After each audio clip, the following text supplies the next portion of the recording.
Isang magandang oras sa lahat at welcome po sa aking channel. Ito po. Nag-react na po ito hong si Speaker Martin Romualdez po makabida dito ho sa ginawang pag-archive po makabida ng Senado sa articles of impeachment po. Sinabi po ni Speaker Romualdez po makabida na nagmadali daw ito hong Senado na mailibing ito hong impeachment case ni Vice President Sara Duterte. Kung tutuusin po makabida, yung kanila hong paghanda po makabida para ho may proseso ito hong articles of impeachment, umabot po ng halos 2 buwan po ito makabida. Ito, isang araw lang po makabida pinatay na po ng Senado ito hong articles of impeachment po mga kabida. Eto, babasahin ko lang po itong balita mula sa The Manila Bulletin. Romualdez slams Senate's rush burial of VP Duterte impeachment complaints. Ayan. Eto po For House Speaker Martin Romualdez, the Senate's archiving of the impeachment complaint against Vice President Sara Duterte was simply put a rush burial. Ang ibig sabihin po niya, minadali daw na mailibing po ito, mga kabida. Na hindi lamang po inantay po, mga kabida, ito hong sagot po ng Korte Suprema doon po sa kanila hong motion for reconsideration. Alright? Alam naman po daw ng Senado po makabida na meron pa pong motion for reconsideration ito pong Kamara de Representantes at hindi pa po pinal ito hong naging desisyon po makabida ng Korte Suprema laban po dito sa articles of impeachment po mga kabida. Eto, tuloy po tayo. Let's be clear. Sabi po ni Romualdez the filing of the complaint was not rash. What was rash, remarkably, was its burial, Romualdez said in a statement Thursday, August 7. On Wednesday night, the Senate upheld the motion to archive the House-initiated impeachment rap via nominal vote result of 19-4-1, yes, no, abstain.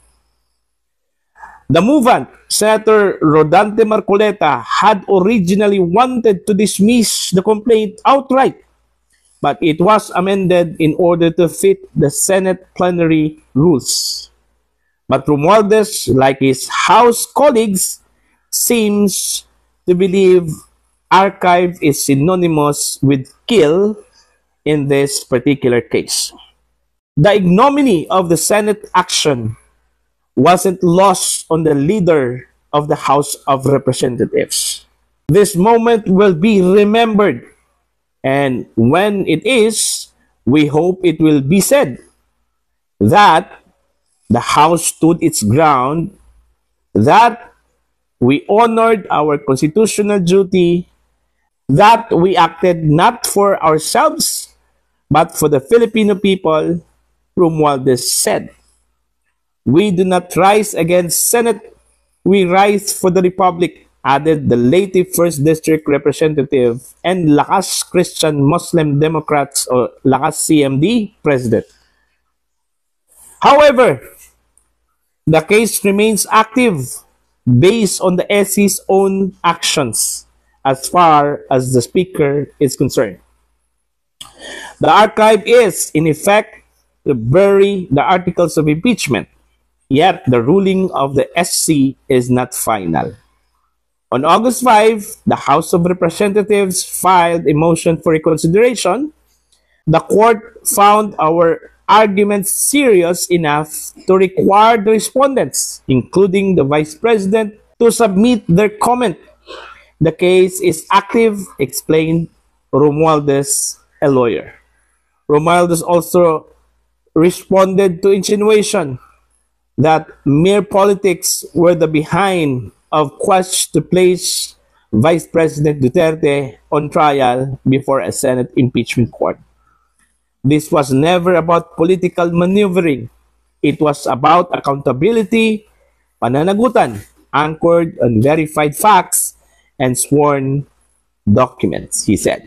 Yet, we have been met with personal attacks, sweeping accusations, and a narrative that seek to reduce a solemn constitutional duty into mere power play.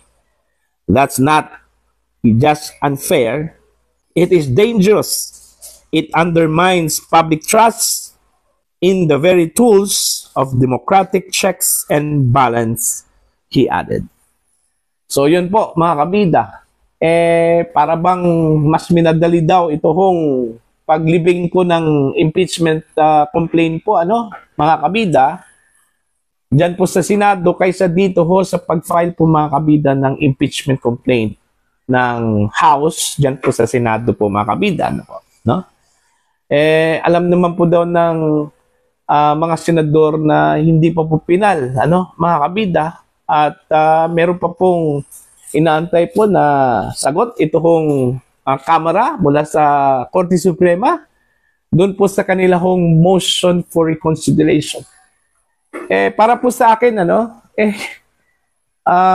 ginampanan lang po ng mga senador, mga kabida, ito hong kanila hong trabaho. Sinunod lang po nila ito hong desisyon po ng Korte Suprema na sinabi po na immediately executory po. Self-explanatory naman po ito hong immediately executory po mga kabida, na parte po ng desisyon po ng Korte Suprema. Paano po natin i-interpret po yan? Pag sinabi bang immediately executory, kailangan pong i-delay po natin?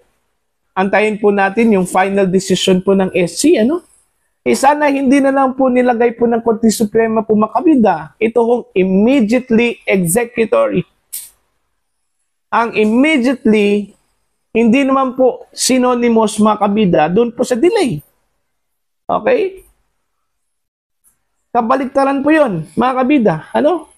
Kagaya ho sa ginawa po ng House of Representatives, dito ho sa pag-file po ng articles of impeachment po mga kabida sa Senado. Ano bang ginawa po ng House? Kung susundan po natin mga kabida yung naging desisyon po ng Korte Suprema, okay, dinelay po nila ito hong pag-file po ng impeachment complaints dyan po sa Senado after 2 months pa po. Okay? Hindi po nila inaksyonan ang impeachment complaint na isinampa po mga kabida noong Disyembre. Alright? Diyan po sa House of Representatives. Kasi keso ang kanila hong argument po mga kabida, inaantay pa daw nila ito hong pang-apat na impeachment complaint. Diba? Sino mang nag-delay ho sa prosesong ito, diba? Ito hong House of Representatives. Tapos nabigla na lang po ang lahat po makabida noong Pebrero po may panibagong impeachment complaint ang isinampa po. At ito po ang ginawa po makabida para ho isampa sa Senado bilang articles of impeachment po mga kabida. Diba? Hindi ho pagmamadali yung ginawang pag-archive. Sa totoo lang po mga kabida, ginampanan lang po ng Senado yung utos po ng Korte Suprema na immediately executory. Saan ka po makakakita po mga kabida na immediately executory na pwede hong gawin po ng Senado kung kailan ho maglabas po ng desisyon ang SC? Alam naman po natin na matagal ho maglabas po ng desisyon ito pong Korte Suprema po mga kabida. So ano po yung essence doon ho sa immediately executory? Kung i-delay po mga kabida, yung action po ng Senado. Yan ang hindi po maiintindihan po mga kabida ng mga kontra dito ho sa pag-archive po mga kabida sa impeachment complaints dyan po sa Senado po. Kasi para bang kumbaga, yung kanila hong paningin po makabida ay puro straight na lang. Hindi po pwede na tumingin po sila sa kabilang side, tapos dito sa kabilang side naman, kailangan strict lang po. Yun din yung mindset po ng mga kumontra po dito sa desisyon po ng Korte Suprema. Hindi po nila tiningnan na on the other hand pala, na tama yung ginawa po ng Senado. They are just following what the Supreme Court had said. Na immediately executory po, mga kabida. Tsaka kung